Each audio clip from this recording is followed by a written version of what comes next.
7 জন 5 জন 4 জনে শরিকানায় যে কুরবানি দেন, গরু কেনার পরে আল্লাহর হস্তে কোনো মন্তব্য করবেন না। 99% লোকেরা এই কাজটা করে। গরু কেনার পরে কয়, আরে কুরবানি হের লগে দে আর কি, হ্যাঁ গরু কিনতারে না তো বলেনি, বলেন তো এই কথা বলেন। এত পণ্ডিত বালানা, পণ্ডিতই বালানা। 7 জন শরিকানায় কুরবানি দিচ্ছেন, 7 জন সবাই কি আপনি বাজারে যেতে পারবেন? 7 জনের চোখ মত পছন্দ কি একরকম? একজনকে 2 জনকে দায়িত্ব দেন, ইমাম বানান যে তুমি কিনবা, তুমি যেটা কিনবা আলহামদুলিল্লাহ। গরু কিনার পরে পছন্দ হয় না, এটা নিয়ে ঝগড়া করে আবার আলাদা আরেক জায়গায় যে শরিক হয়, এমন ঘটনা বাংলাদেশে আসেনি? নিয়ত ঠিক নাই, বলেন নিয়ত কি নাই?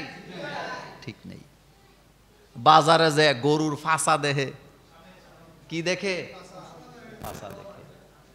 কিনার সময় বাজারে যদি বিক্রেতা যদি ওজন দিয়ে গরু বিক্রি করে, এটার মধ্যে কোনো সমস্যা নাই। কিন্তু আপনি কিনার আগে ফাঁসা কত, গোস্ত কত হবে, গোস্ত মজা হবে না, শক্ত হবে, নরম হবে না, চর্বি হবে, এই কথা বলার জন্য আল্লাহ আপনারা বলছে? কুরবানি দেওয়ার পর আল্লাহ কি বলতে পারতেন না যে এটা তোমরা মাটির নিচে কি করো, গেড়ে দাও বা নদীতে ফালাই দাও? এ কথা আল্লাহ বলতে পারতেন কিনা বলেন তো? কিন্তু আল্লাহকে এটা বলছে না গোস্ত খাওয়ার জন্য বলছে, একা খাইতে বলছে না, সবাইকে নিয়ে খাইতে বলছে। এই আলোচনা আগামী জুমাতে আসবে। আল্লাহ কি গোস্ত ফেলে দিতে বলছে না খাইতে বলছে? একা খাইতে বলছে না, সবাইকে নিয়ে খাইতে বলছে। আপনি তো এটা খাবেনই, খাওয়াটা তো বোনাস, কিন্তু কুরবানির নিয়ত হবে একমাত্র কাকে খুশি করার জন্য। শোনেন, আমার এক ওস্তাদ, তিনি হাদিস পড়াবার সময় একটা সুন্দর উপমা দিছিলেন। আমরা যখন বুখারী সবক নিছিলাম, প্রথম হাদিসটা পড়াবার সময় হুজুর একটা দারুণ কথা বলছিলেন। হুজুর দুনিয়াতে না, আল্লাহ যেন হুজুরকে জান্নাতে উঁচু মাকাম দান করেন। হুজুর বলছিলেন আমাদেরকে বুঝাইতে যে এক নিয়ত নেক নিয়ত, বলেন জোরে বলতে হবে, এক নিয়ত নেক নিয়ত।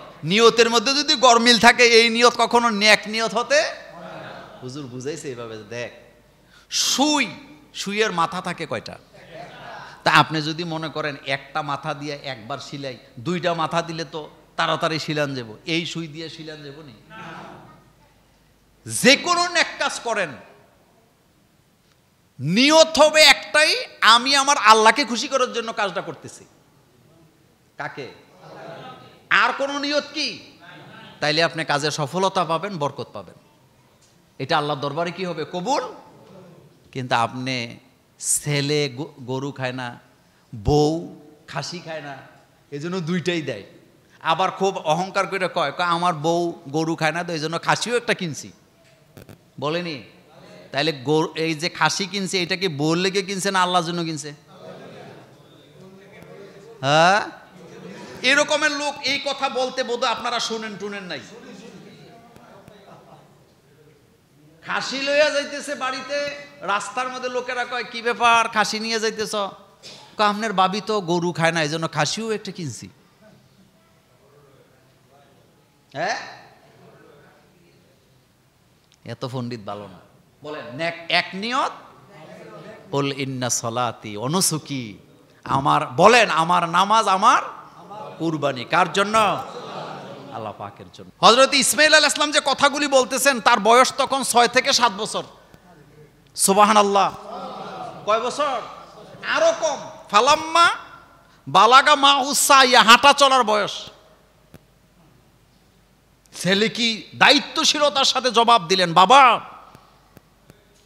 হাত পা খুলে দাও, প্রশ্ন আসতে পারে। আমি রাজি ছিলাম না। যখন তিনি ছেলেকে জবে করতে গেছে, চোখ বাঁধা। কি বাঁধা?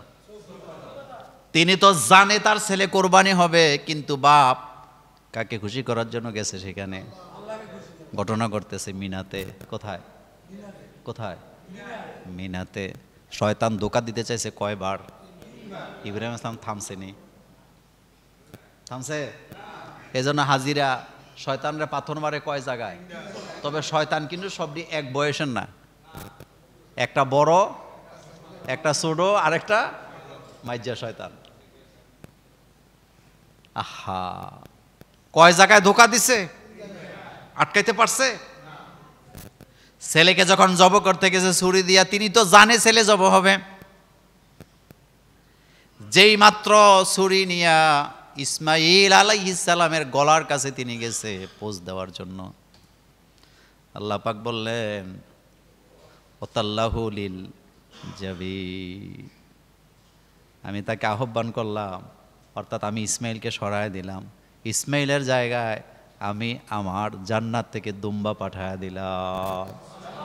বাপ তো জানে না, বাপ তো জবে করার পরে হাতের মধ্যে রক্ত লেগেছে, রক্তের গরমও তিনি পেয়েছেন। তিনি নিশ্চিত ছিলেন তার ছেলে কুরবানি হয়ে গেছে। কুরবানি করার পরে আল্লাহ পাক ডাক দিছে, কাদ সাদ্দাকতার রুইয়া ইয়া ইব্রাহিম, ও ইব্রাহিম তুমি মোমেনের দাবিতে সত্যবাদী। তুমি যে মোমেন, এটা কি আস্তে কয়, এটা কি? আমাদের দেশে ম্যাক্সিমাম মোমেন মিথ্যাবাদী, ম্যাক্সিমাম মোমেন মিথ্যাবাদী। মোমেন কখনো মিথ্যা কথা বলতে। হযরত ইব্রাহিম আলাইহিস সালাম আল্লাহকে খুশি করার জন্য ছেলেরে জবে করছে, এখনো চোখ খুলে নাই, তিনি নিশ্চিত ছেলে জবে হয়ে গেছে। আল্লাহ বলতেছে ইয়া ইব্রাহিম কাদ সাদ্দাকতা রুইয়া, তুমি মুমিনের দাবিতে সত্যবাদী।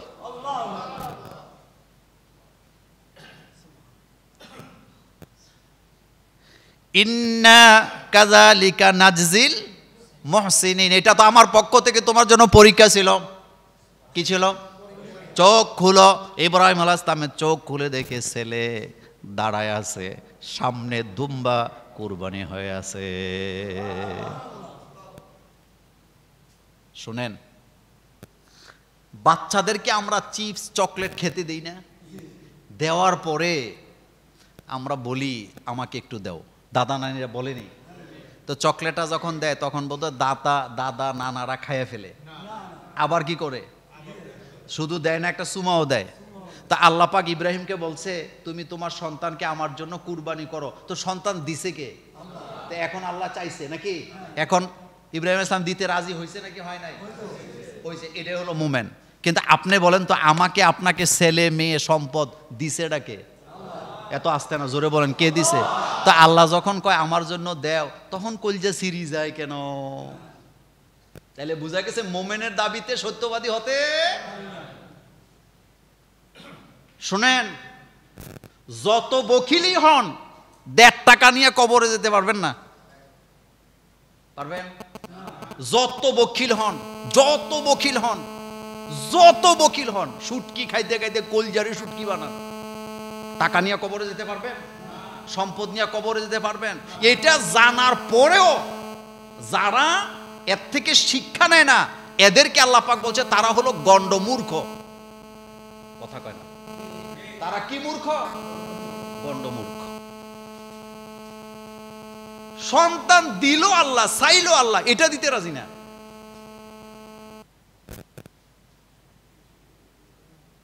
তাহলে বোঝা গেল ইমানের দাবিতে সত্যবাদী হতে পারে নাই। আল্লাহ রাব্বুল আলামিন বলছেন এটা ছিল তোমার জন্য পরীক্ষা। ওয়াফাদাইনাহু বিযিবহিন আযীম, আমি ইব্রাহিমের জন্য কি দিলাম? একটা মর্যাদাপূর্ণ কুরবানি আমি পাঠায় দিলাম। আর ইব্রাহিমের জন্য সুখবর দিলাম, সালামুন আলা ইব্রাহিম, আল্লাহর পক্ষ থেকে ইব্রাহিম আলাইহিস সালামের উপরে সাকিনা দান করে দিলাম। সাকিনা দান করলাম মানে তিনি যখন চোখ খুলছে, খুইলা ছেলেরে জব অবস্থায় পাইছে না দাঁড়ানো অবস্থায় পাইছে? আর সামনে কি ছিল? দুম্বা। এই কুরবানিটা হইতে হবে শুধু আল্লাহকে খুশি করার জন্য।